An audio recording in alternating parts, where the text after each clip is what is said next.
Welcome to Solvetic, your channel to always learn technology easily. Below in the description, you will find useful links we used in this video.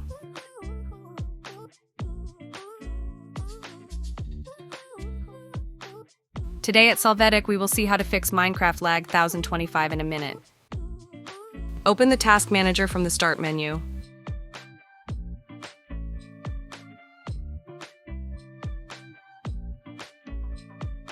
There, we will go to the Details section.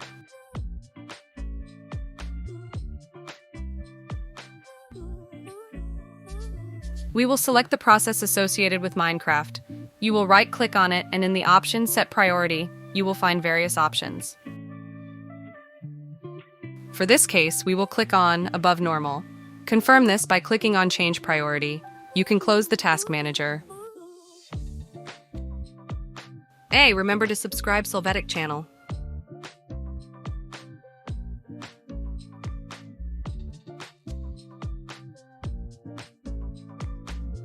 We hope it has been helpful for you. Here are links to watch more videos of your interest and subscribe to the Solvetic channel. Thank you.